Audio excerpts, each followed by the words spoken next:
ওটের দুধ খাইতে খাইতে নায়িকা মিষ্টি জান্নাত এবার শাকিব খানের কেরিয়ারটা খাইতে চলেছেন। ওহু বুবলির দিন শেষ, মিষ্টি জান্নাতের বাংলাদেশ। ওহু বুবলির শাকিব খানকে নিয়ে কামড়াকামড়িটা কিছুটা কমছে, কিন্তু এইবার মিষ্টি জান্নাত শুরু করছে। তো মিষ্টি জান্নাত শাকিব খানকে নিয়ে বেশ কিছুদিন যাবত রহস্যময় কিছু পোস্ট করছেন। তো আমরা সেই পোস্টগুলো প্রাথমিক অবস্থায় ততটা পাত্তা না দিলেও আজকাল মনে হচ্ছে এটার পিছনে রহস্য আছে। কারণ আপনারা জানেন বাংলা সিনেমার সবচেয়ে বড় নায়ক মেগাস্টার শাকিব খান, তিনি সিনেমার ক্ষেত্রে যতটা সফল, বাস্তব জীবনে ততটাই আনসাকসেসফুল এবং তার বাস্তব জীবন ততটাই প্রশ্নবিদ্ধ। শাকিব খানের সাথে কি মিষ্টি জান্নাতের সম্পর্ক রয়েছে? মিষ্টি জান্নাত শাকিব খানকে নিয়ে বিভিন্ন রকম ইঙ্গিতমূলক যে পোস্টগুলো করে থাকেন সেই প্রথম। হ্যাঁ, তাছাড়া মিডিয়াতে কথিত আছে যে শাকিব খান মিষ্টি জান্নাতকে নিয়ে ঢাকা শহরে, ঢাকার বাহিরে, মাওয়াতে ইলিশ খেতে গিয়েছিলেন, ঢাকার ভিতরে ঘুরেছেন এবং তাদের নাকি দুবাই ট্রিপও রয়েছে। দেখেন, শাকিব খানের যে সমস্যাটা রয়েছে, এটা এজ এ সাকিব ভক্ত হিসাবে বলেন, আপনি বাংলাদেশ সাধারণ মানুষ হিসেবে বলেন, অবশ্যই তো তার প্রবলেম একটা রয়েছে। তার সমস্যা না থাকলে তার ব্যক্তি জীবনে এত মানুষকে নিয়ে এত প্রশ্ন কেন উঠে?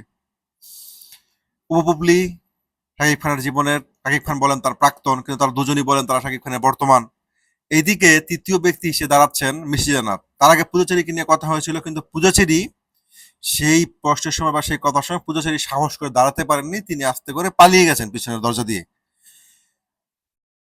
নিজের সম্মানটাকে প্রাধান্য দিয়েছেন, ধন্যবাদ পূজাচেরিকে। কিন্তু শাকিব খানের জীবনে এইবার যে এসেছে, যে মিষ্টি গাল, উটের দুধ খেকো মিষ্টি জান্নাত, দুম্বা ব্যবসায়ী, যে বিএমডাব্লিউ ছাড়া, যা লক্ষ লক্ষ টাকা, কোটি টাকা দামের ড্রেস, গাড়ি ছাড়া তার চলে না, এবং বিভিন্ন ব্যবসায়ীর সাথে সে হানি ট্রিপও যায়, এরকম এরকম ভাবেও কিন্তু প্রশ্নবিদ্ধ এই নায়িকা। এবং সে একজন ডাক্তার, তো বাংলাদেশের না, দুবাইয়ের একজন ডাক্তার। এখন এই যে ডাক্তার প্লাস নায়িকা প্লাস হানি ট্রিপ ব্যবসায়ী প্লাস উটের দুধ খেকো প্লাস উটের দুধ ব্যবসায়ী, এখন এই মিষ্টি জান্নাতকে ঘিরে, শাকিব খানকে ঘিরে যে প্রশ্ন উঠেছে, সেটা কি আজও সমর্থনযোগ্য, নাকি একেবারেই অহেতুক কোনো প্রশ্ন? আপনার কি মনে হয় যে মিষ্টি জান্নাত যা বলছে বা সে যে ইঙ্গিতপূর্ণ পোস্টগুলো দিচ্ছে, এই পোস্টের পিছনে কোনো উদ্দেশ্য নেই, বা এটা একেবারেই কি মিনিংলেস কোনো কথাবার্তা? আপনি আপনার জায়গা থেকে দাঁড়াবেন, কারণ হচ্ছে আমার মনে হচ্ছে শাকিব খানের জীবনে তৃতীয় ব্যক্তি হিসেবে দাঁড়াচ্ছে এখন। তার হয়তো পেটটা গরম হয়নি, পেট গরম হইলেও সে হয়তো জয়বীরের কোনো একটা ভাই বোন নিয়ে সেও মিডিয়াতে আসতো।